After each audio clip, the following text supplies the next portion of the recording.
Hey everybody, it's Matthew Rathbun. Welcome to my channel. Today's video is going to be about what real estate agents need to know when they are helping buyers and sellers convey smart home devices in a home.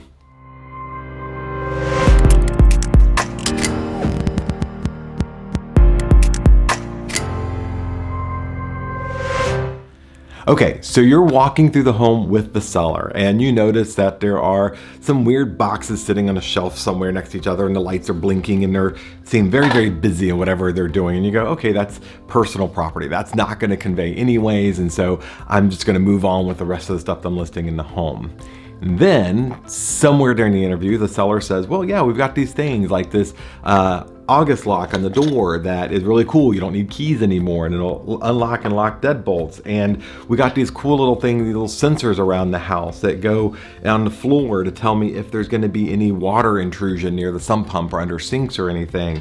And we can control it all through our voice using our Amazon Alexa device. And then the buyer comes in and they're like, hey, we want that lock and we want the Nest thermostat, we want Nest Hello or Ring doorbell cameras. When we're the listing agent, we have an obligation to the seller to explain how things are going to work and what real versus personal property is. When we're looking at smart home devices, there are a number of factors that go into how these things work. The courts over the years actually has given us basically 5 ways in which they judge whether something should have been real or personal property. The one that's easiest for you and I to control, it also happens to be related to Article 9 of the Realtor Code of Ethics, and that is that whatever the parties agree to should be in writing, it should be in clear terms, and we have an obligation to make sure that that is done. Going through with the seller, and the seller says, well, yeah, I've got this smart water sprinkler system, that smart lock system, camera system, I'll go ahead and leave that for them. Or you walk through as a listing agent and notice that they are not addressing these things, and you go, hey, what about the Nest thermostat?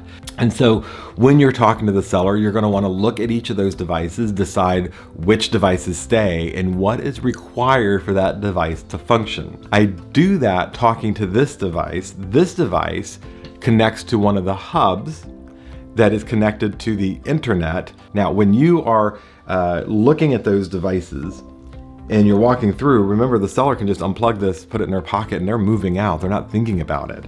But the buyer expected that this device, which was left, to work.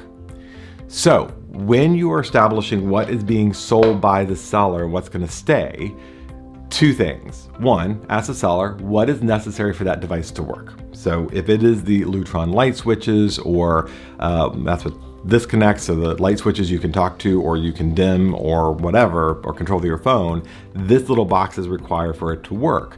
And so I want to ask the seller what's required to work. He tells me this box, and I'm going to inform the seller that in order for me to offer to buyers this system, we need to make sure we keep this at the house, that the seller's going to leave this behind. If I'm the buyer's agent and I am told that the August lock or any device like it is going to convey, I'm also going to write into the offer that any peripheral necessary for it to function also must convey. Certain manufacturers like Google Nest, the hub, so to speak, is built into the device. It doesn't have 2 components. It is what it is. That means that your buyer and you should do a little research about something that the seller's offering so you know how it functions and to make sure everything is included and copied in the contract. I'll put some recommended language for that in the comment sections below. Do remember, I am not an attorney. I am not your broker. You need to confirm whatever language you're ever offered by anyone with your broker or corporate counsel to ensure that it's okay and it doesn't run afoul of any rules in your state or jurisdiction, or contrary to the contract that's actually being written or drafted to standard language. If you have any questions, leave them in the comments below. Feel free to ask. I'll do my best to get back to you and get you answers. Thank you so much, and do not forget to subscribe. I try to release these videos pretty frequently about everything from productivity to technology to being a real estate agent and tools that are available. I hope you find them useful. Thank you so much for watching.